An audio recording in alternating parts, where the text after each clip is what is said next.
Hey everyone, and welcome back.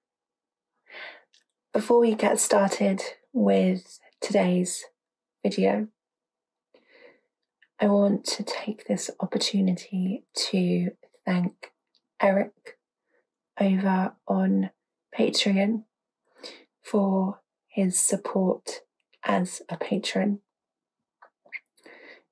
His support and future support means that I will be able to create higher fidelity content for you on the channel here, to create a more immersive and higher production value piece of content for you to all enjoy. So thank you to Eric, and without further ado, let's get on to the Wall of the Worlds. This is one of my favourite triggers. I can't trigger myself, obviously, but just the sound of it as well is really relaxing to me. I think it's the rhythm of the drumming of the fingertips on the cloth. It's one of the reasons I was excited to get this book. It's because it's cloth bound.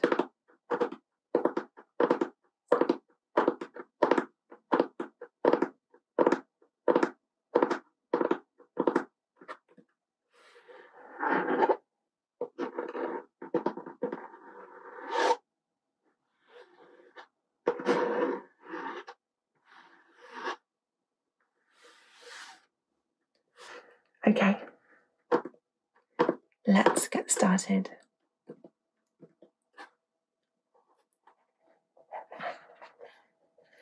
Chapter 3, on Horsell Common. I found a little crowd of perhaps 20 people surrounding the huge hole in which the cylinder lay. I have already described the appearance of that colossal bulk embedded in the ground. The turf and gravel about it seemed charred as if by a sudden explosion. No doubt its impact had caused a flash of fire. Henderson and Ogilvy were not there. I think they perceived that nothing was to be done for the present, and had gone away to breakfast at Henderson's house. There were 4 or 5 boys sitting on the edge of the pit, with their feet dangling and amusing themselves, until I stopped them by throwing stones at the giant mass. After I had spoken to them about it, they began playing at touch in and out of the group of bystanders.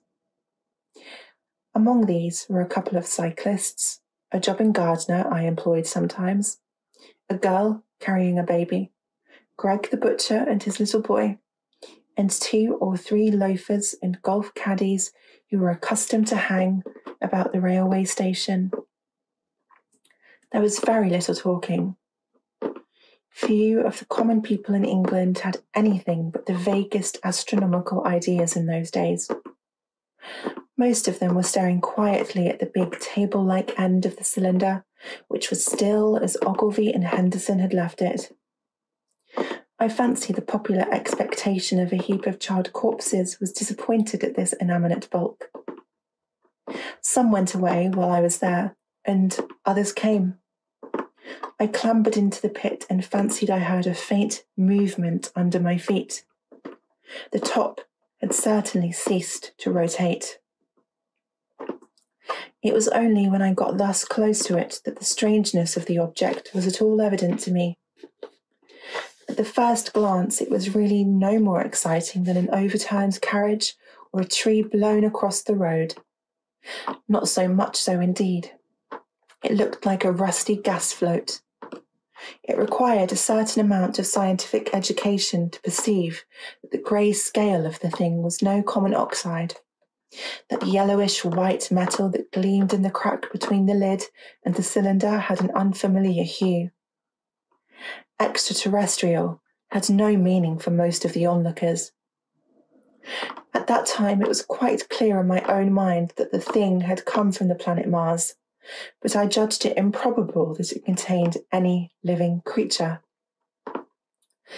I thought the unscrewing might be automatic.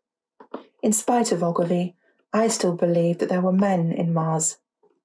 My mind ran fancifully on the possibilities of its containing manuscript, on the difficulties in translation that might arise, whether we should find coins and models in it, and so forth. Yet it was a little too large for assurance on this idea. I felt an impatience to see it opened. About 11, as nothing seemed to happen, I walked back, full of such thoughts, to my home in Maybury. But I found it difficult to get to work upon my abstract investigations. In the afternoon, the appearance of the common had altered very much.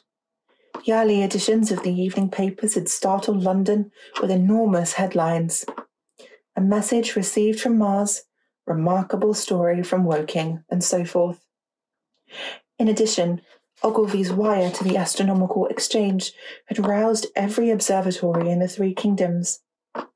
There were 6 flies or more from the Woking station standing in the road by the sandpits, a basket chaise from Chobham, and a rather lordly carriage. Besides that, there was quite a heap of bicycles.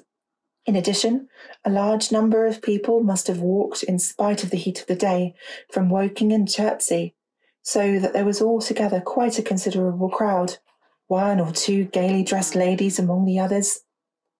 It was glaringly hot, not a cloud in the sky, nor a breath of wind, and the only shadow was that of the few scattered pine trees. The burning heather had been extinguished, but the level ground towards Ottershaw was blackened as far as one could see, and still giving off vertical streamers of smoke. An enterprising sweetstuff dealer in the Chobham Road had set up his son with a barrow of load of green apples and ginger beer. Going to the edge of the pit, I found it occupied by a group of about 6 men: Henderson, Ogilvy, and a tall, fair-haired man that I learnt afterwards was Stent. He was with several workmen wielding spades and pickaxes. Stent was giving directions in a clear, high-pitched voice. He was standing on the cylinder, which was now evidently much cooler. His face was crimson and streaming with perspiration, and something seemed to have irritated him. A large portion of the cylinder had been uncovered, though its lower end was still embedded. As soon as Ogilvy saw me standing among the crowd, staring on the edge of the pit, he called to me to come down, and asked me if I would mind going over to see Lord Hilton, the Lord of the Manor. The growing crowd, he said, was becoming a serious impediment to the excavations, especially the boys. They wanted a light rail put up, and to help keep the people back. He told me that a faint stirring was occasionally audible within the case, but that the workmen had failed to unscrew the top, as it had afforded no grip to them. The case appeared to be enormously thick, and it was possible that the faint sounds we heard represented a noisy tumult in the interior. I was very glad to do as he asked, and so become one of the privileged spectators within the contemplated enclosure. I failed to find Lord Hilton at his house, but I was told he was expected from London by the 6 o'clock train from Waterloo, and it was then, at about 5:15, I went home, had some tea, and walked up to the station to waylay him. Chapter 4. The cylinder opens. When I returned to the common, the sun was setting. Scattered groups were hurrying from the direction of Woking, and 1 or 2 persons were returning. The crowd about the pit had increased, and stood out black against the lemon yellow of the sky, a couple of 100 people perhaps. There were raised voices, and some sort of struggle appeared to be going on about the pit. Strange imaginings passed through my mind. As I drew nearer, I heard Stent's voice. "Keep back! Keep back!" A boy came running towards me. "It's moving," he said to me as he passed. "Screwing and screwing out. I don't like it.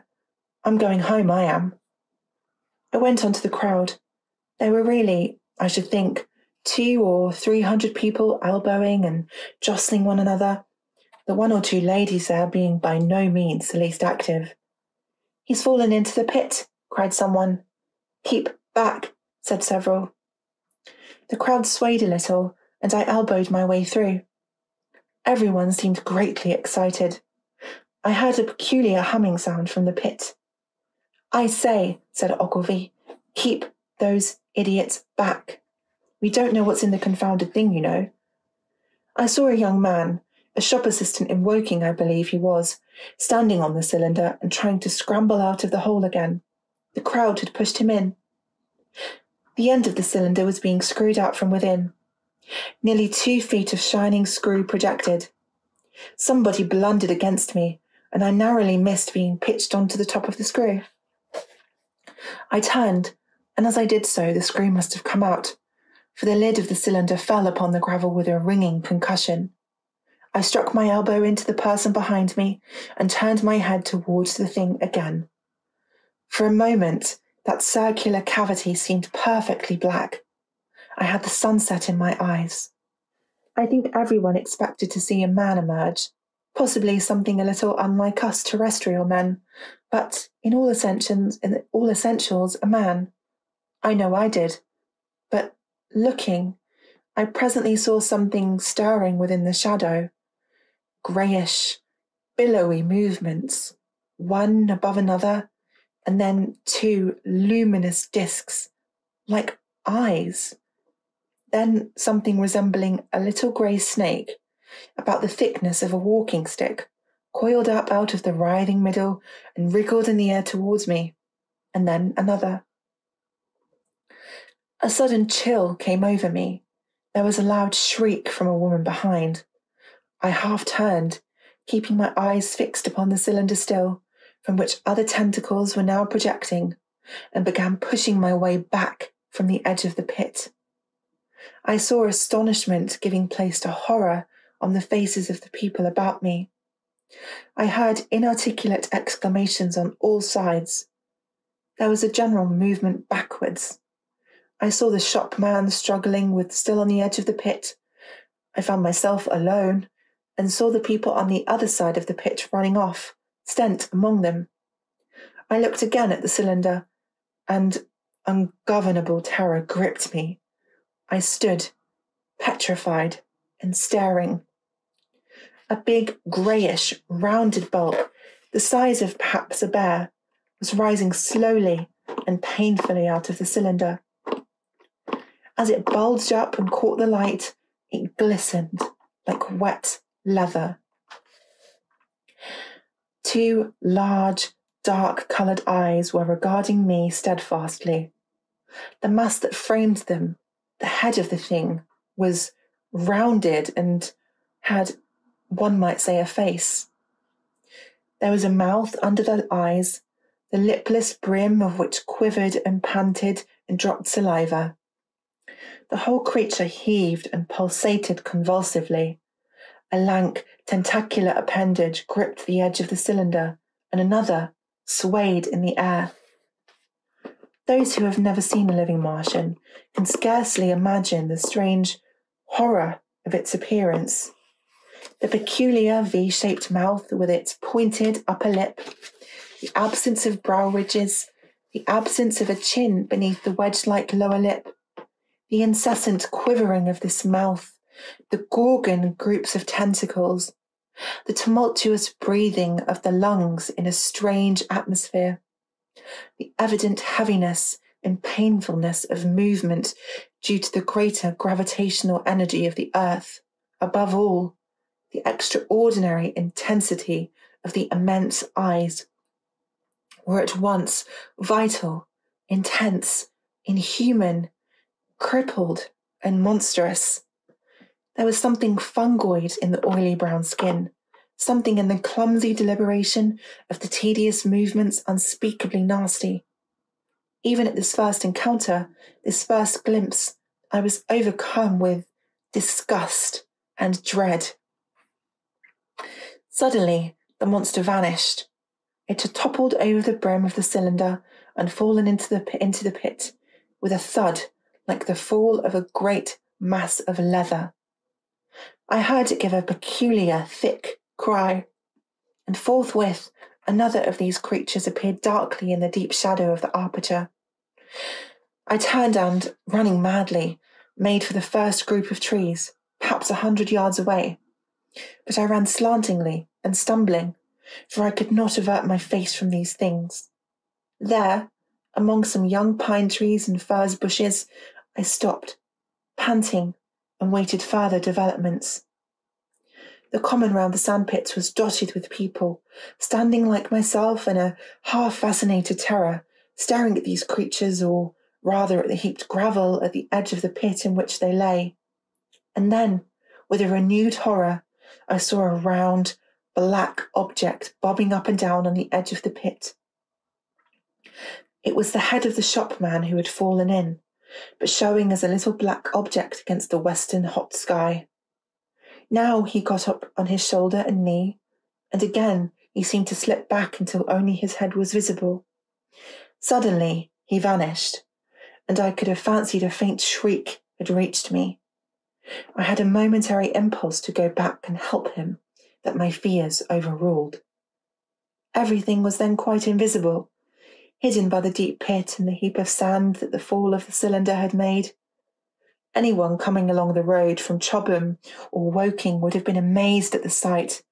A dwindling multitude of perhaps 100 people or more, standing in a great irregular circle, in ditches, behind bushes, behind gates and hedges, saying little to one another, and that in short, excited shouts, and staring hard at a few heaps of sand.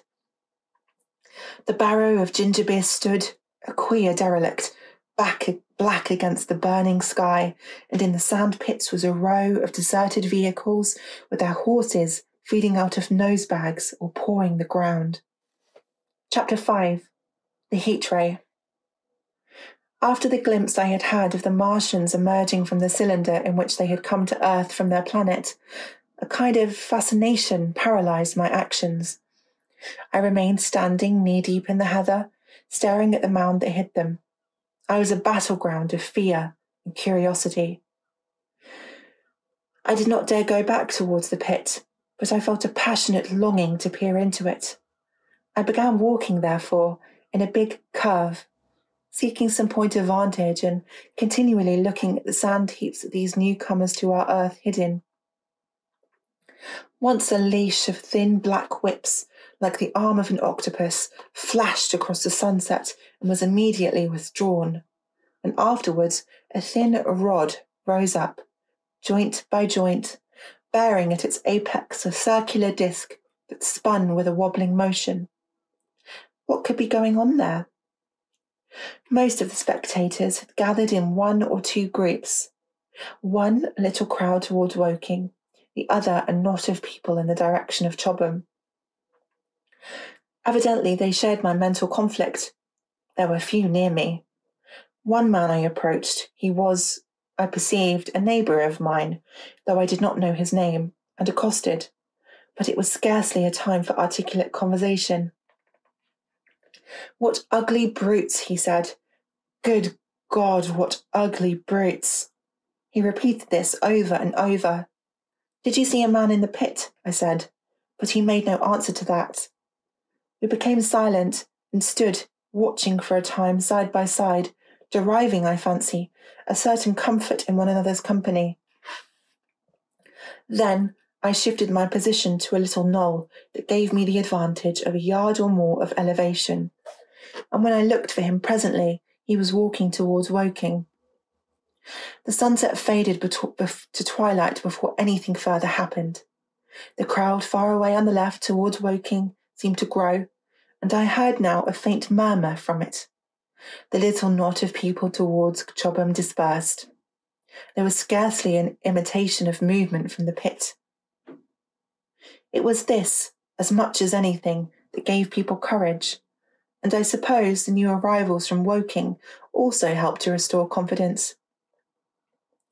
At any rate, as the dusk came on, a slow, intermittent movement upon the sandpits began, a movement that seemed to gather force as the stillness of the evening about the cylinder remained unbroken. Vertical black figures in twos and threes would advance, stop, watch, and advance again, spreading out as they did so in a thin, irregular crescent that promised to enclose the pit in its attenuated horns. I, too, on my side, began to move towards the pit.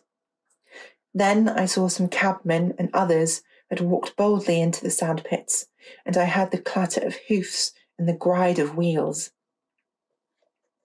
I saw a lad trundling off the barrow of apples, and then, within 30 yards of the pit, advancing from the direction of Horsell, I noticed a little black knot of men, the foremost of whom was waving a white flag. This was the deputation. There had been a hastily consultation, and since the Martians were evidently, in spite of their repulsive forms, intelligent creatures, it had been resolved to show them, by approaching them with signals, that we too are intelligent. Flutter, flutter went the flag, first to the right, then to the left. It was too far for me to recognise anyone there, but afterwards I learnt that Ogilvy, Stent, and Henderson were the others in this attempt at communication. This little group had its advance dragged inward, so to speak, the circumference of the now almost complete circle of people, and a number of dim black figures followed at its discreet distances. Suddenly there was a flash of light, and a quantity of luminous green smoke came out of the pit in 3 distinct puffs, which drove up, one after the other, straight into the still air. This smoke, or flame would perhaps be the better word for it, was so bright that the blue sky overhead and the hazy stretches of brown common towards Chertsey, set with black pine trees, seemed to darken abruptly as these puffs arose, and to remain the darker after their dispersal. At the same time, a faint hissing sound became audible. Beyond the pit stood the little wedge of people with the white flag at its apex, arrested by these phenomena, a little knot of small, vertical black shapes upon the black ground. As the green smoke rose, their faces flashed out pallid green and faded again as it vanished. Then slowly the hissing passed into a humming, into a long, low, loud, droning noise. Slowly a humped shape rose out of the pit, and the ghost of a beam of light seemed to flicker out from it. Forthwith, flashes of actual flame, a bright glare leaping from one to another, sprang from the scattered group of men. It was as if some invisible jet impinged upon them and flashed into white flame. It was as if each man was suddenly and momentarily turned to fire. Then, by the light of their own destruction, I saw them staggering and falling, and their supporters turning to them. I stood staring, not as yet realizing that this was death leaping upon the crowd from man to man. All I felt was that it was something very strange, an almost noiseless and blinding flash of light, and a man fell headlong and lay still, and as the unseen shaft of heat passed over them, pine trees burst into fire, and every dry furze bush became with one dull thud a mass of flames. And far away towards Knaphill I saw the flashes of trees and hedges and wooden buildings suddenly set alight. It was sweeping round, swiftly and steadily, this flaming death, this invisible, inevitable sword of heat. I perceived it coming towards me by the flashing bushes it touched, and was too astounded and stupefied to stir. I heard the crackle of the fire in the sandpits and the sudden squeal of a horse that was as suddenly stilled. Then it was as if an invisible yet intensely heated finger were drawn through the heather between me and the Martians, and all along a curving line Beyond the sandpits, the dark ground smoked and crackled. Something fell with a crash far away to the left, where the road from Woking station opens out on the common. Forthwith, the hissing and humming ceased, and the black, dome-like object sank slowly out of sight into the pit. All this had happened with such swiftness that I had stood motionless, dumbfounded and dazzled by the flashes of light. Had that death swept through a full circle, it must inevitably have slain me in my surprise. But it passed and spared me, and left the night about me suddenly dark and unfamiliar. The undulating common seemed now dark almost to blackness, except where its roadways lay grey and pale under the deep blue sky of the early night. It was dark and suddenly void of men. Overhead the stars were mustering, and in the west the sky was still pale, bright, almost greenish blue. The tops of the pine trees and the roofs of Horsell came out sharp and black against the western afterglow. The Martians and their appliances were altogether invisible, save for that thin mast upon which their restless mirror wobbled. Patches of bush and isolated trees here and there smoked and glowed still, and the houses towards Woking station were sending up spires of flame in the stillness of the evening air. Nothing was changed, save for that and a terrible astonishment. The little group of black specks with the flag of white had been swept out of existence, and the stillness of the evening, so it seemed to me, had scarcely been broken. It came to me that I was upon this dark common, helpless, unprotected, and alone. Suddenly, like a thing falling upon me from without, came fear. With an effort, I turned and began a stumbling run through the heather.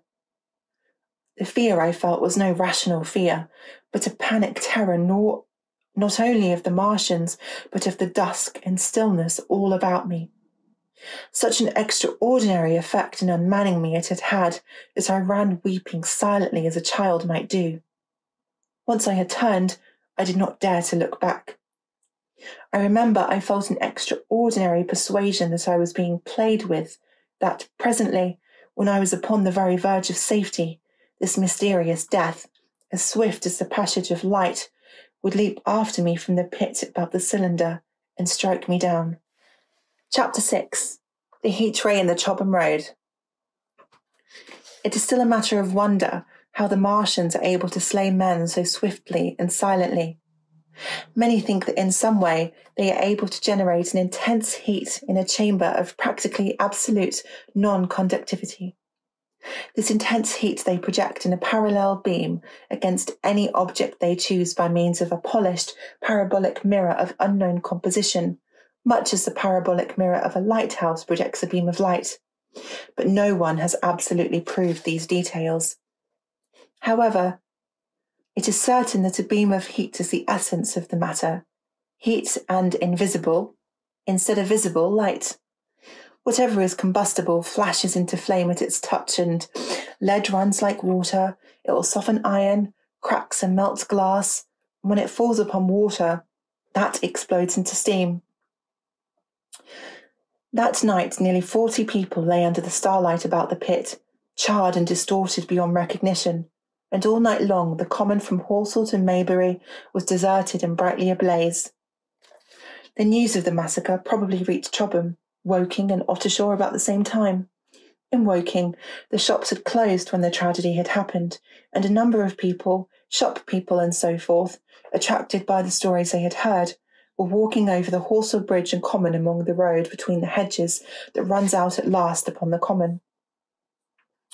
You may imagine the young people brushed up after the labours of the day and making this novelty, as they would make any novelty, the excuse for walking together and enjoying a trivial flirtation. You may figure to yourself the hum of voices along the road and the gloaming. As yet, of course, few people in Woking even knew the cylinder had opened, though poor Henderson had sent a messenger on a bicycle to the post office with a special wire to the evening paper. As these folks came out by twos and threes upon the open, they found little knots of people talking excitedly and peering at the spinning mirror over the sandpits, and the newcomers were, no doubt, soon infected by the excitement of the occasion.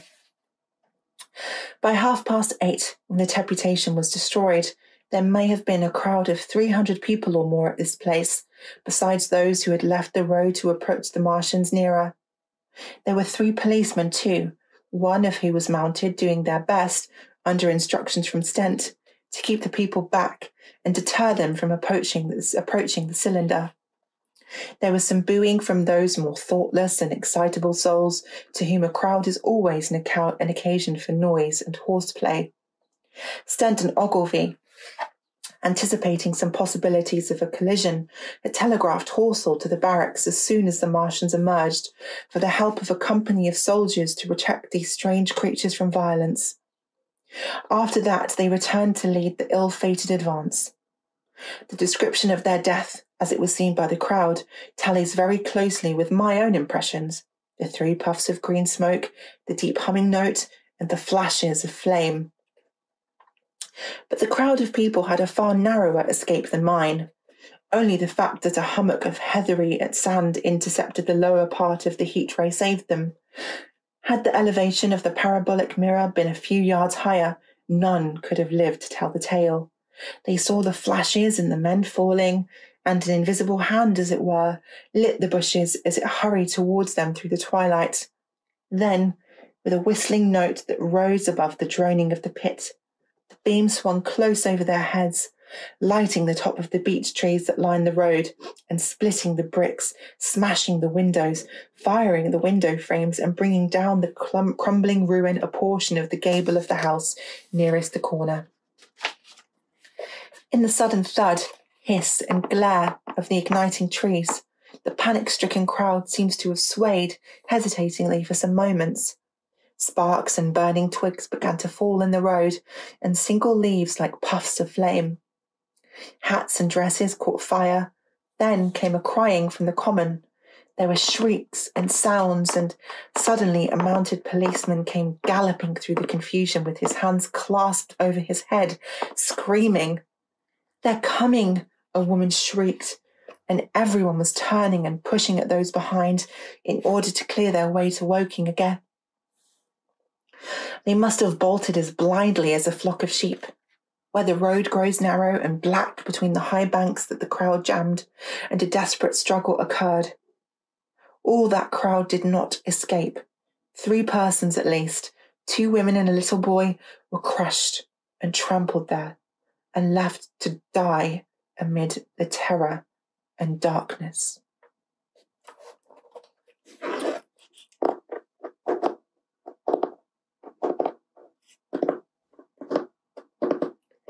And that is all we have time for today. I hope you enjoyed today's video.